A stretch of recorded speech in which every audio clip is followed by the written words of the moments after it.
यहाँ पर हमने एक पुस्तक का विमोचन किया है।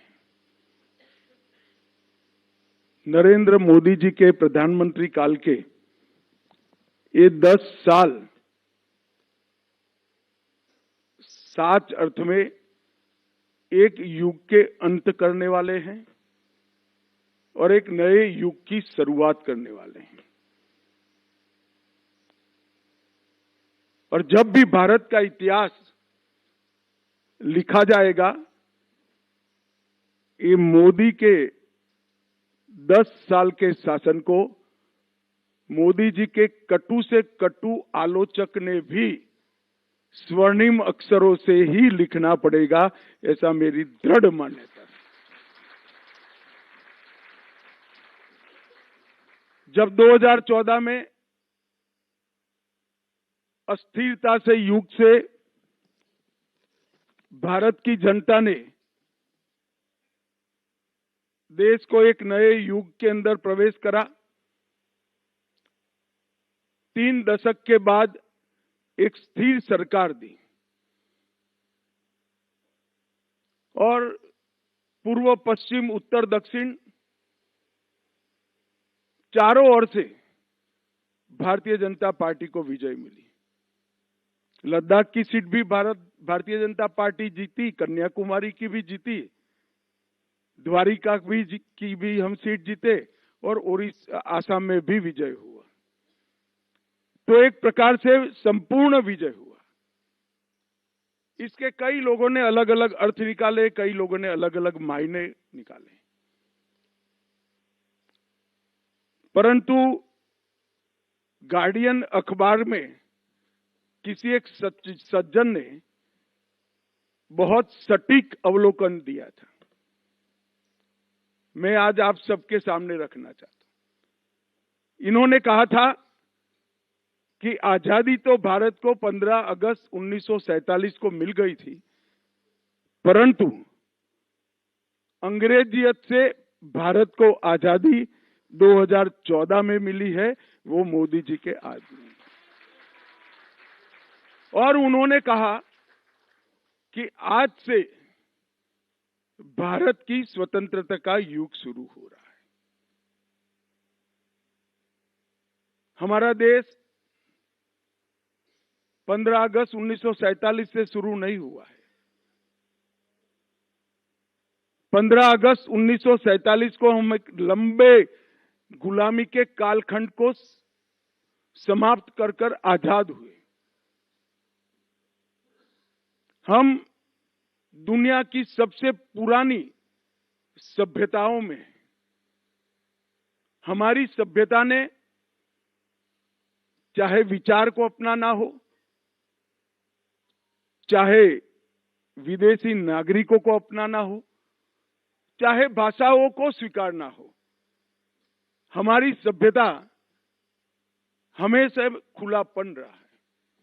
मैं तो उस प्रदेश से आता हूं जहां पर दुनिया की सबसे छोटी माइनॉरिटी एक छोटे से जहाज में संजान बंदर पर पारसी भाई बहन आए थे और वो आज भारत के अंदर अक्षुण्णता से रह रहे हैं। इन पर कोई प्रकार के इनके अधिकारों पर एंक्रोचमेंट नहीं हुए। और पारसियों ने भी उस वक्त वादा किया था कि हम दूध में शक्कर की तरह मिल जाएंगे, कोई विवाद बखेड़े करे बगैर अपना अस्तित्व बनाए हुए भारत के हर क्षेत्र में सबसे बड़ा कंट्रीब्यूशन करने का काम पारसियों ने किया है। अगर भारत को समझना है, भारत की सभ्यताओं को समझना है, तो इससे बड़ा कोई उदाहरण नहीं हो सकता। दुनिया में कोई ऐसा देश नहीं है जिन्होंने अनेक सभ्यताओं को अपने अंदर समाहित कर अपनी सभ्यताओं को मॉडिफाई करते हुए आगे अपनी यात्रा की। और भारत एकमात्र देश ऐसा है जिसमें अनेक भाषाएं, अनेक संस्कृतियां, अनेक बोलियां और अनेक धर्म एक साथ अपना सह अस्तित्व और सम्मान बचाते हुए देश के विकास की यात्रा में आगे बढ़े हैं। और मोदी जी के जीतने का मतलब ये था कि वो ही संस्कृति को आगे बढ़ाना। और मोदी जी के जीतने के बाद जो 10 साल गए हैं, उसने गार्डियन अखबार के वो लेखक को सच्चा साबित कर दिया है। 10 साल के बाद अनेक प्रकार के अनेक सेक्टरों में सुधार भी हुए हैं और सेक्टर को गति भी मिली। हर सेक्टर का साइज और स्केल अनेक गुना बढ़ाने का काम नरेंद्र मोदी जी ने किया है। कभी कोई विचार नहीं कर सकता था कि दुनिया की सबसे बड़ी महामारी कोरोना आए और कोई तैयारी के बगैर कोरोना का प्रबंधन दुनिया में सबसे अच्छा भारत करे, इसका कोई सोच नहीं सकता था। उस वक्त मैं गृह मंत्री था, मोदी जी के साथ काम करता था। दुनिया भर के पंडित जब कोरोना आया तब अपने देश की चिंता करे बगैर वो हमारी चिंता करते थे। उनको लगता था भारत क्या करेगा, और वो सही भी थे, वो गलत नहीं थे, हमारे लिए चिंतित थे। परंतु टेक्नोलॉजी का उपयोग कर 130 करोड़ की जनता को टीका देने से लेकर उसको टीके का सर्टिफिकेट देने तक की पूरी प्रक्रिया इस तरह से हुई कि किसी को मालूम ही नहीं हुआ। सबसे कम नुकसान में हम बाहर आ गए। वैक्सीन भी हमारे यहां सबसे पहले बना, क्योंकि वैक्सीन बनने का प्रयास हमारे यहां सबसे पहले हुआ, और दुनिया भर के 100 देशों में वैक्सीन हमने भेजा भी।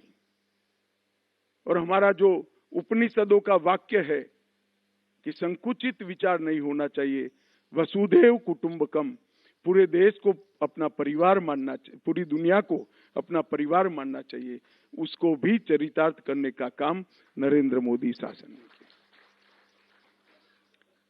मित्रों, जब 2014 में सरकार आई तब कई लोग मानते थे कि एक एक्सपेरिमेंट है नरेंद्र मोदी, मगर मैं आज कह सकता हूं भारत के अब तक के आजादी के बाद के इतिहास में और नजदीक के इतिहास में करीब करीब 150 साल के इतिहास को 3 हिस्सों में भविष्य में बांटा जाएगा। आजादी के पहले का भारत और आजादी के बाद का भारत एक हिस्सा, दूसरा इमरजेंसी के आपातकाल के बाद का भारत और आपातकाल के पहले का भारत, और तीसरा मोदी के पहले का भारत और मोदी के बाद का भारत। कोई भी इतिहासकार कितना भी क्रूर होगा, कितना भी बायस होगा, मगर ये 3 डिवीजनों को वो पार नहीं कर पाएगा, इतना मुझे विश्वास है। क्योंकि अंततोगत्वा उसको भी स्वीकृति की चाह होती है। तो सबने इस तरह से इतिहास को लिखना ही पड़ेगा। जब कोई व्यक्ति अपनी कर्मठता से, अपने विजन से, अपने साफ हृदय से, परिश्रम की पराकाष्ठा कर अपने देश का नेतृत्व करता है, तो इतिहास इसको नजरअंदाज नहीं कर सकता है। इतिहास को उसको देखना ही पड़ता है, इसकी नोट लेनी ही पड़ती है। मित्रों, जो मैं अंत में कहूंगा ऐसा तय कर आया था, वो बात मैं पहले बता देता हूं। आगे मैं बताऊंगा मोदी जी के ये 10 साल में क्या क्या हुआ, हर क्षेत्र में कैसे सुधार हुए। परंतु सबसे पहले मैं जिसको सबसे बड़ी उपलब्धि मानता हूं मोदी जी की, वो बताना चाहता हूं। मैंने आजादी की 25वीं सालगिरह भी देखी है, 50वीं भी देखी है और 75वीं भी देखी है। 50वीं भी देखी है, 75वीं भी देखी है। 25वीं को मैंने 75वीं मनाने का जब शुरुआत हुआ तब उसको हम स्टडी कर रहे थे। ये 50 साल में अंतर देखिए।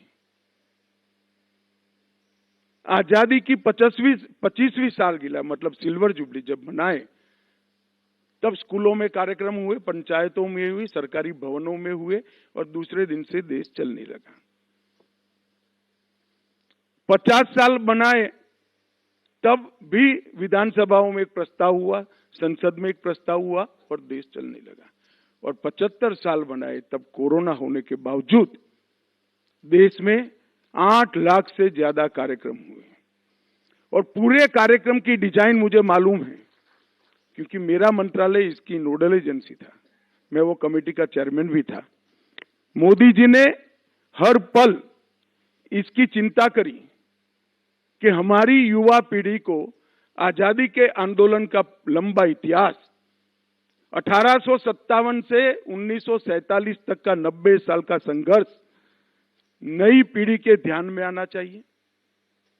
आजादी के गुमनाम नायकों को देश के इतिहास में स्पेस मिलना चाहिए। 75 साल में किसी भी कालखंड में देश ने जो उपलब्धि प्राप्त की है उसको देश ने गौरव के साथ याद करना चाहिए। और तीसरा महत्वपूर्ण बात है 75 से 100 की यात्रा मतलब 2047 15 अगस्त तक भारत को कैसा बनाएंगे इसका संकल्प लेना चाहिए। और उन्होंने देश की जनता के सामने रखा कि 2047 में भारत पूर्ण रूप से विकसित राष्ट्र बनेगा। दुनिया में हर क्षेत्र के अंदर,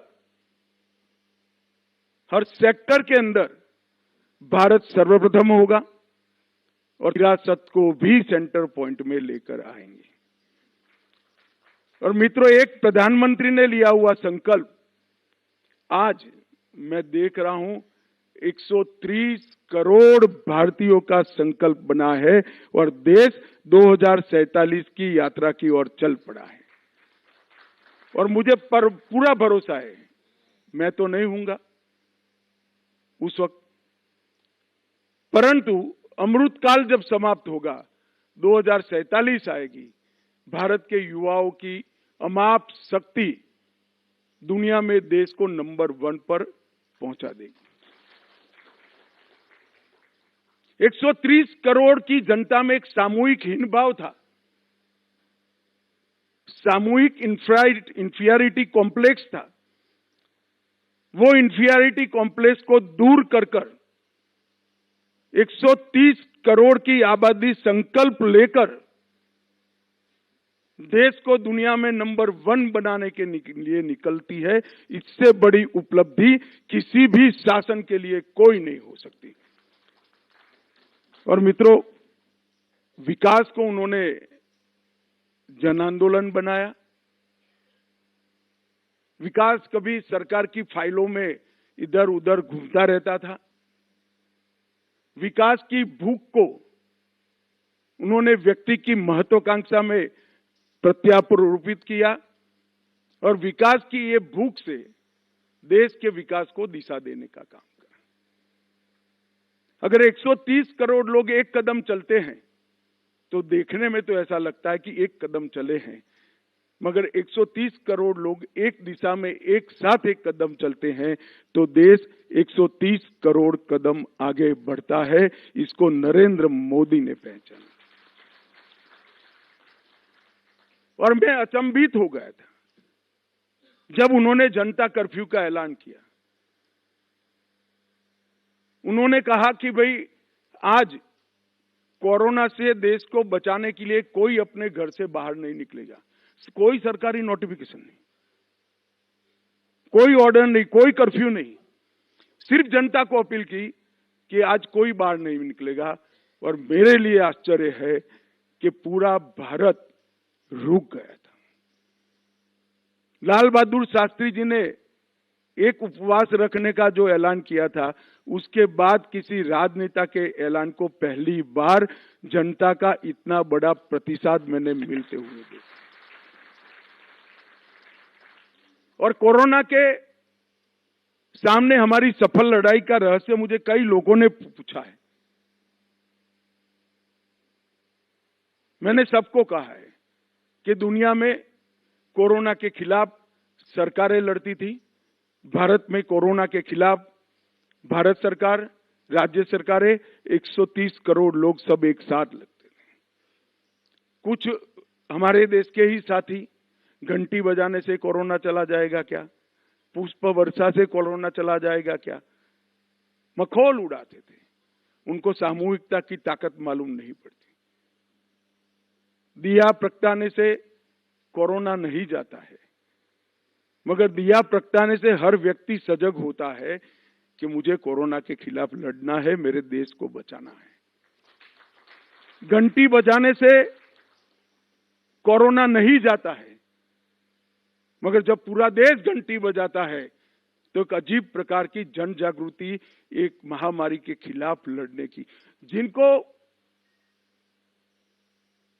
जनता के नेतृत्व करने का शास्त्र मालूम नहीं है, सिर्फ अखबार पढ़कर नेतृत्व करते हैं और अखबार में नाम छपाकर नेतृत्व करते हैं, वो लोग कभी भी ये कला को नहीं जान पाएंगे जो नरेंद्र मोदी ने आत्मसात करी है। मित्रों, मैं मोदी जी को 1980 से जानता हूं और 80 से लेकर आज तक जो भी मोदी जी के लिए बोलता है वो ये 10 साल का जिक्र करता बोलता है, मगर ये 10 साल ऐसे नहीं जाते। कोई बहुत लिबरल होगा तो 10 साल के पहले मोदी जी के मुख्यमंत्री के काल को देखकर 2002 से देखेगा, मगर 2001 से 2025 इसको देखने के पहले, इसके पहले के 40 साल देखने हैं। मैंने मोदी जी को राष्ट्रीय स्वयंसेवक संघ के प्रचारक के नाते कभी स्कूटर पर, कभी मोटरसाइकिल पर, कभी एसटी में बैठकर, गरीब से गरीब घर के अंदर बैठकर खाना खाते हुए देखा है, इसकी तकलीफों को पूछते हुए देखा है। उसके बाद में जब गुजरात में मौका मिला तब वो तकलीफों को योजनाओं में बदलते हुए भी मैंने देखा है, और जब देश भर में मौका मिला तब गुजरात छोड़कर पूरे भारत के अंदर जो संवेदनशीलता से तकलीफों को सुना था, वो पूरी तकलीफों को दूर करने का रोड मैप बन गया। अथाह परिश्रम, सेल्फलेस व्यक्ति है। इनके लिए एक शब्द स्वामी रामदास ने किया था, वैसे तो शिवाजी महाराज के लिए किया था। जब शिवाजी महाराज और रामदास जी का संवाद हुआ तब उन्होंने पूछा कि राजा कैसा होना चाहिए, तो जो जमाना था वो जमाना की व्याख्या की थी। मोदी जी ने तो राजा की व्याख्या सेवक के नाम से करी। उस जमाने की व्याख्या थी कि राजा स्वामी होता है, मगर उपभोग शून्य स्वामी बनना चाहिए। प्रजा के पैसे का अपने लिए जरा भी उपयोग न करने वाला स्वामी, प्रजा के लिए जीने वाला स्वामी और प्रजा के लिए ही काम करने वाला उपभोग शून्य स्वामी, एक कल्पना स्वामी रामदास ने दी थी। और मैंने यहां पर अनेक नए इनिशिएटिव लेते वक्त हर इनिशिएटिव के सेंटर में या तो देश था या देश का नागरिक था। न वोट बैंक थी, न कुछ था। हर निर्णय के वक्त कड़े से कड़े सुधारों को, चुनाव जीतने की संभावनाओं का छेद उड़ाते हुए उन्होंने कड़े सुधारों को किया।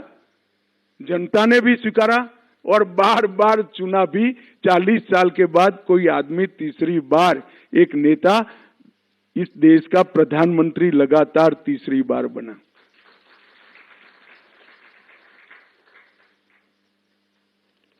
तो एक प्रकार से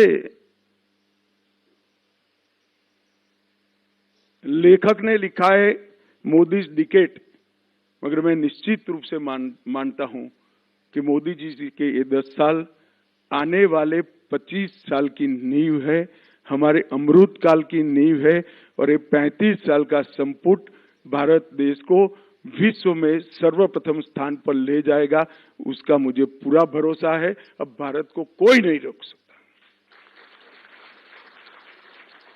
कोई नहीं रोक सकता, क्योंकि भारत के लोगों के जो आत्मविश्वास जगा है, वो आत्मविश्वास का जवाब किसी के पास नहीं है। एक जमाने में 130 करोड़ की आबादी बोझ मानी जाती थी।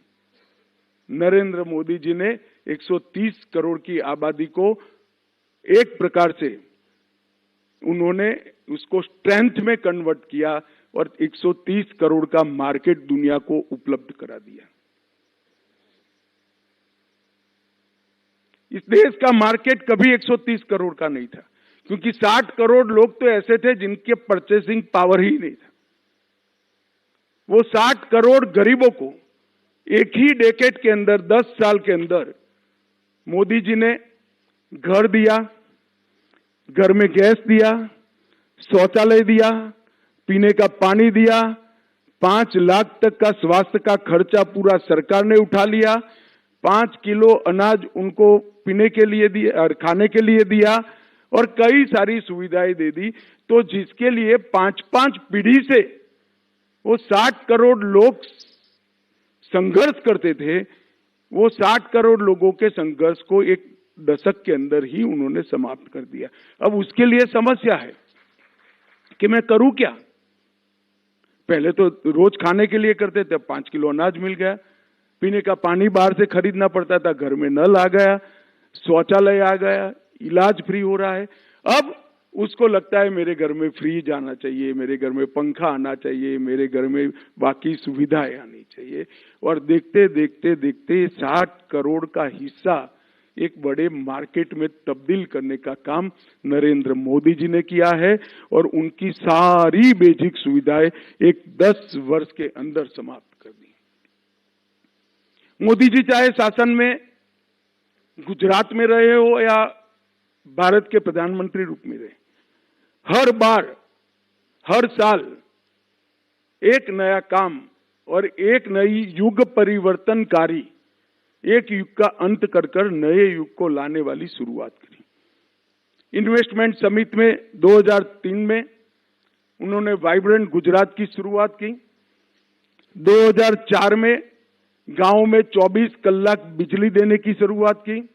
2005 में मुख्यमंत्री चिरंजीवी स्वास्थ्य बीमा योजना की शुरुआत की। 2007 में वन बंधु कल्याण योजना की शुरुआत की। 2009 में गुणोत्सव शुरू किया।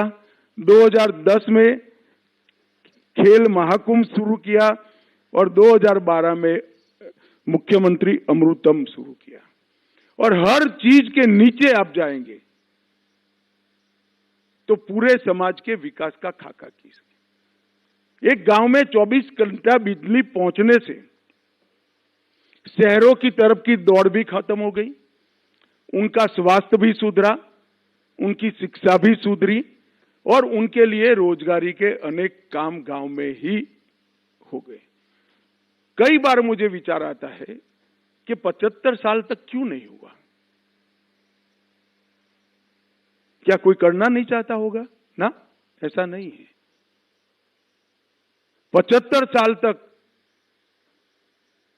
जो मुख्यमंत्री या प्रधानमंत्री बने, उनका बैकग्राउंड कॉमन मैन का नहीं था, उनका देश की समस्याओं को समझने का इतना बड़ा यात्रा नहीं था। इसके कारण ये परिवर्तन हुआ, और उन्होंने ढेर सारे काम ऐसे किए कि पूरी दुनिया ने अपने आप को, पूरी दुनिया के देशों ने इनकी सिद्धियों को एक्नॉलेज किया।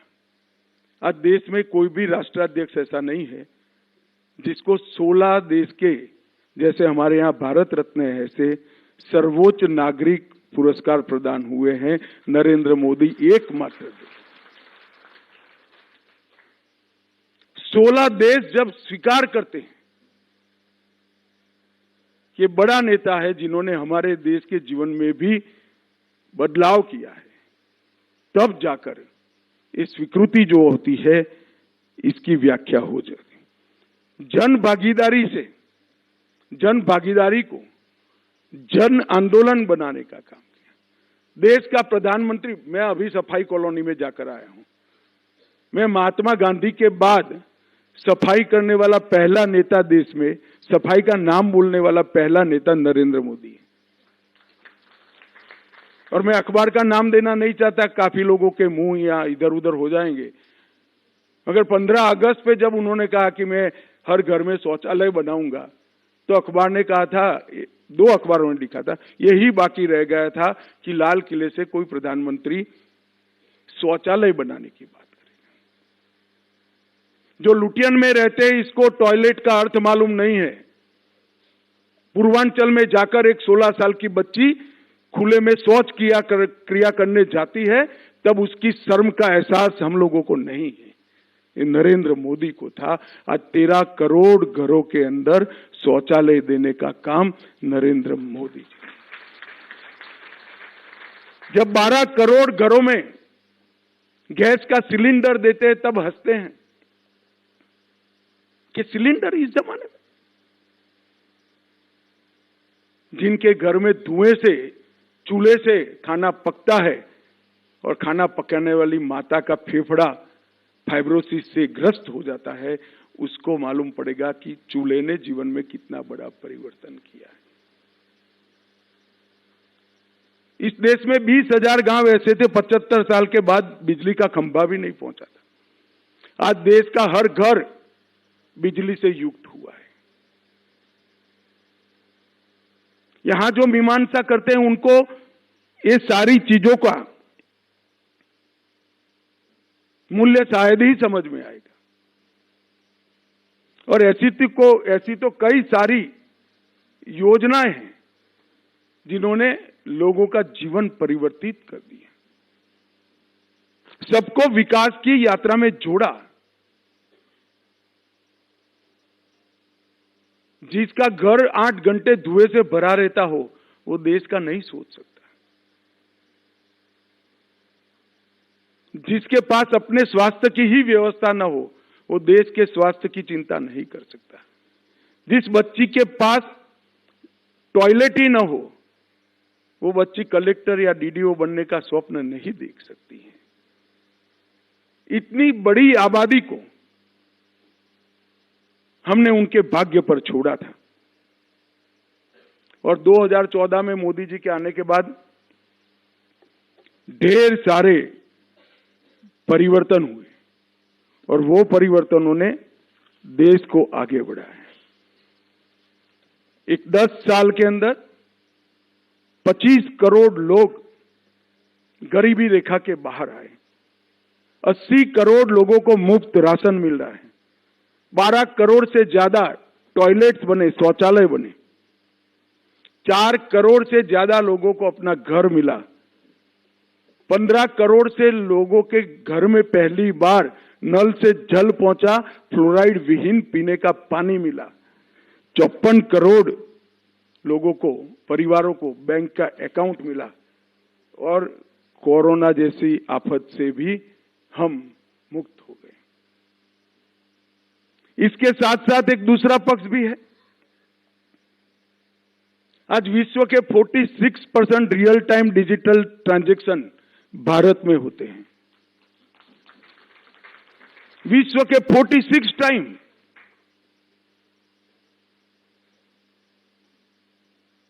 और हमारे यहां, मैं आज भी मेरे कॉन्स्टिट्यूएंसी में जाता हूं, सब्जी बेचने वाली आती है, वो मेरी पत्नी को पूछती है, भाभी जी मोबाइल वाला नहीं है, मोबाइल से दे दो ना।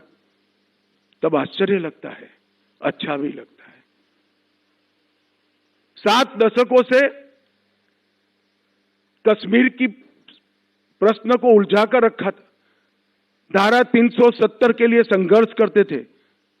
एक ही 10 साल में 370 समाप्त कर 2 करोड़ 80 लाख लोग कश्मीर में टूरिज्म में जाते हैं।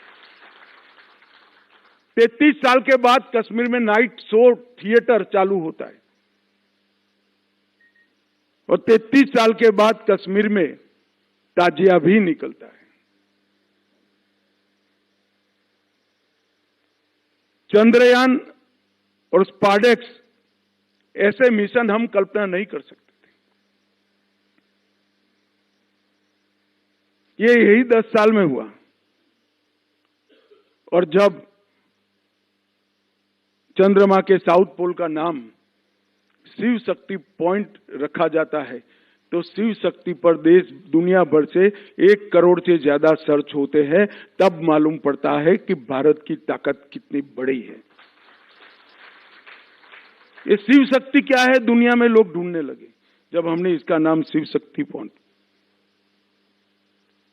अटल जी देश की अर्थव्यवस्था को 11वें नंबर पर रखकर गए थे। फिर एक अर्थशास्त्री प्रधानमंत्री जी आए, इन्होंने एक बड़ा अच्छा काम किया, 11वें नंबर से 12वें नंबर पर नहीं ले गए, 11वें नंबर पर संभाल कर रखा। 10 साल उनको भी मिले, 11 से 10 नंबर भी नहीं हुआ और मोदी जी का बड़ा मजाक बनाया जाता था, देश की इकोनॉमी का क्या होगा। मोदी जी ने 10 साल में 11वें नंबर से 5वें नंबर पर ला दिया और इतने बड़े संभ्रांत वर्ग अभी ताली बजाकर आनंद व्यक्त करता है। आपकी अपेक्षा है, भूख बहुत कम है, लिख कर रखिएगा 2027 में हम दुनिया की 3रे नंबर की अर्थव्यवस्था बनेंगे। ये परिवर्तन भी हमने करा है। 10 साल में से 8 साल दुनिया की सबसे तेजी से बढ़ने वाली अर्थव्यवस्था हम बने। रिकॉर्ड एफडीआई यही 10 साल में आया और G20 में जब दुनिया भर के राष्ट्राध्यक्ष, आज उनका पुण्यतिथि भी है, महात्मा गांधी की समाधि पर नतमस्तक होकर फूल चढ़ाते हैं, पूरे देश को मन में बड़ा गौरव होता है कि पूरी दुनिया महात्मा गांधी का सम्मान कर रही है। मित्रों, ये भी 10 साल के अंदर ही हुआ। ये 10 साल के पहले इस देश को पॉलिसी पैरालिसिस के नाम से जाना जाता था, अब पॉलिटिक्स ऑफ परफॉर्मेंस के नाम से जाना जाता है। ये 10 साल के अंदर जातिवाद, परिवारवाद और तुष्टीकरण, ये 3 नासूर हमारे लोकतंत्र को समाप्त कर दिए थे। जातिवाद, परिवारवाद और तुष्टीकरण। मोदी जी ने 10 साल में पॉलिटिक्स ऑफ परफॉर्मेंस को एस्टैब्लिश करने की इतनी नीतियां बनाई कि आज पूरी दुनिया भारत के अंदर उत्पादन करने के लिए लालायित हो गई है। नीतियों में स्पष्टता है, नीतियां सातत्यपूर्ण है और नीतियां लंबे कालखंड की भी है। पॉलिसी पैरालिसिस हुआ ऐसा कहने वाले देश के अंदर आज ये परिवर्तन आया है और फ्रेजाइल 5 से टॉप 5 पर पहुंचाने का काम भी इस 10 साल के अंदर ही है। डबल डिजिट इन्फ्लेशन का देश माना जाता था, आज G20 में सबसे बड़ा जीडीपी वाला देश भारत है। ये परिवर्तन यही 10 साल में हुआ और सबसे बड़ी बात हुई कि भारत के गौरव का पुनर्जागरण किया। हमारे एक बहुत बड़े नेता थे, मैं जब 2010 में यहां पर आया तब मेरे कमरे में, गुजरात भवन में रहता था, मेरे कमरे पर आए थे। आज वो नहीं रहे, मेरे अच्छे मित्र भी थे, मेरे मार्गदर्शक भी थे। तब मेरी हिंदी बरोबर नहीं थी तो एक हिंदी अखबार के पहले पेज का गुजराती में अनुवाद हर रोज एक बार करता था, मेरी हिंदी ठीक करने के लिए। अचानक वो आए तो मैं तो वो काम कर रहा था। तो उन्होंने कहा कि अमित, इतनी मेहनत कर रहे हो, अंग्रेजी क्यों नहीं सीखते हो? मैं को क्यों सीखूं मैं अंग्रेजी? मैं हिंदी सीखूंगा, अंग्रेजी में पढ़ लेता हूं, जानता हूं, सुन लेता हूं। जिसको मुझे सुनना है वो हिंदी सीखेगा। और आज देश की भाषाओं को प्रस्तावित करने का काम इस देश के नेता नरेंद्र मोदी जी ने किया। विश्व के बड़े से बड़े मंच पर जाकर जब मोदी जी हिंदी में भाषण देते हैं, 130 करोड़ भारतीयों की छाती गज गज फूल जाती है। भारत कभी कोई भाषा का विरोध नहीं करता, मगर भाषा बुद्धिमत्ता का परिचायक नहीं है। भाषा ये अभिव्यक्ति है। भाषा और आईक्यू का कोई लेन देन नहीं है। आपके विचार की अभिव्यक्ति भाषा है, और भाषा के कारण इंफीरियरिटी कॉम्प्लेक्स में आया ऐसे पंगु समाज कभी दुनिया में बड़े नहीं हो सकते। और इस विश्वास को नरेंद्र मोदी जी ने जमीन पर उतारा। 550 साल से राम मंदिर का नाम लेते हुए सब डरते थे।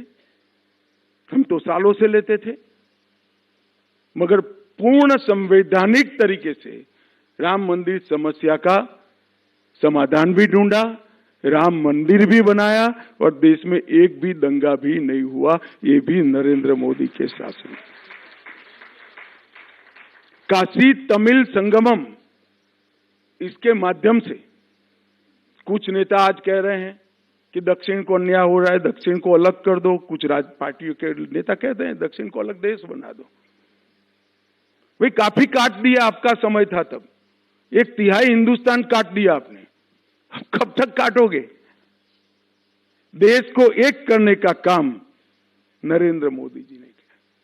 और दुनिया भर में गुलामी के कालखंड में चोरी कर कर विदेश गई हुई हमारी सांस्कृतिक धरोहर 350 से ज्यादा मूर्तियों को भारत में वापस लाने का काम भी नरेंद्र मोदी। राष्ट्रीय मैनस्क्रिप्ट मिशन के द्वारा 5 करोड़ से ज्यादा पांडुलिपियों को उन्होंने जोड़ने का काम किया, संरक्षित करने का काम किया। और पीएम विकास के माध्यम से हमारे ट्रेडिशनल मार्केट को भी बढ़ाने का काम किया।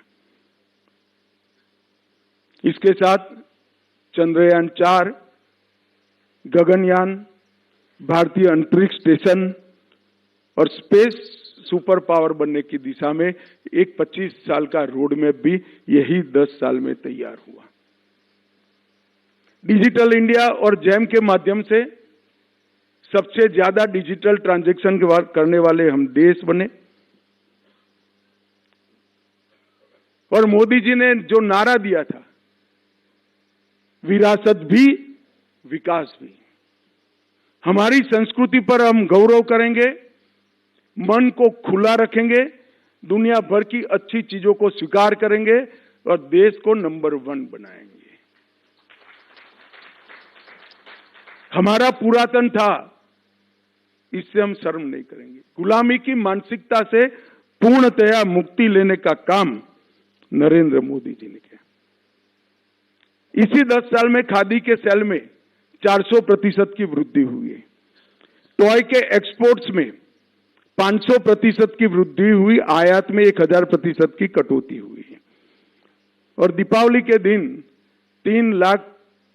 3.75 लाख करोड़ की मेड इन इंडिया प्रोडक्ट भी हमारे घर में खरीदने की शुरुआत हुई है। ये परिवर्तन भी ये 10 साल के अंदर आया। हमारे 3 क्रिमिनल लॉ 1860 से बने थे, जिसका इस देश की मिट्टी से, इस देश की रिक्वायरमेंट से और इस देश के स्वभाव से कोई लेन देन नहीं था। ये तीनों को बदलकर नए क्रिमिनल लॉ लाने का काम भी इसी 10 साल के अंदर हुआ। 2000 अप्रचलित कानून जो अंग्रेजों के जमाने में थे, उसको समाप्त कर दिए। 39,000 कॉम्प्लायंस को समाप्त कर दिया। मैं पहली बार एमएलए बना तब मेरे घर पर सबसे ज्यादा लोग आते थे तो पानी मांगने के लिए नहीं आते थे। वो कम इनकम है इसका सर्टिफिकेट लेने के आते थे। नरेंद्र मोदी जी ने कहा कि मेरे देश का नागरिक क्यों झूठ करे बोलेगा। उन्होंने सेल्फ सर्टिफिकेशन की व्यवस्था कर दी। बच्चे का पिता ही कहेगा कि मैं मेरी इनकम कम है तो कर दो सर्टिफाइड। ये नए युग की शुरुआत है। और मित्रों, पहली बार मातृशक्ति का 33% आरक्षण देश की विधानसभाओं में और लोकसभा में यही हुआ। जय जवान जय किसान के साथ ये दोनों के महत्व को जरा भी कम करे बगैर जय विज्ञान और जय अनुसंधान जोड़कर रिसर्च एंड डेवलपमेंट के क्षेत्र में भारत को टॉप पर ले जाने का काम किया और कई सारी इमर्जिंग इकोनॉमी को गति देने वाली गतिविधियों को भारत उसका फाउंडर कंट्री बने, इसके लिए काम किया। चाहे ग्रीन एनर्जी हो, ग्रीन हाइड्रोजन हो, इलेक्ट्रिक व्हीकल हो, अंतरिक्ष हो, डिफेंस का उत्पादन हो, ये सारी चीजें, सेमीकंडक्टर हो, आने वाले 25 साल तक भारत को आर्थिक रूप से गतिविधि देने का काम किया और कई सारे बदलाव हुए। आज भारत विश्व में 60% और हर 2 में से एक वैक्सीन अगर कोई सप्लाई करता है तो हमारा भारत करता है। ये छोटी उपलब्धि नहीं है 10 साल में। मैन्युफैक्चरिंग में भारत का आज विश्व में दूसरा नंबर हुआ है और ढेर सारे नए defence production, infrastructure, ease of doing business और कई प्रकार के प्रशासनिक सुधार उसमें किए। इसका परिणाम है कि 9 चीजें ऐसी है जिसमें भारत विश्व में 1 नंबर है, 11 चीजें ऐसी है जिसमें भारत विश्व में दूसरे नंबर है और 9 चीजें ऐसी है जिसमें भारत विश्व में तीसरे नंबर पर रहा है। पहला, दूसरा, तीसरा मिलकर 2014 में 5 चीजें भी नहीं थी। ये जो मैंने कहा ना, साइज और स्केल दोनों का परिवर्तन करने का काम नरेंद्र मोदी जी ने किया है। और सबसे बड़ी बात, 12 लाख करोड़ के घपले, घोटाले, भ्रष्टाचार वाली सरकार की लेगेसी से बाहर आकर एक भी आरोप बगैर 11 साल तक नरेंद्र मोदी ने सरकार चलाई है। विपक्ष भी एक भी आरोप नहीं लगा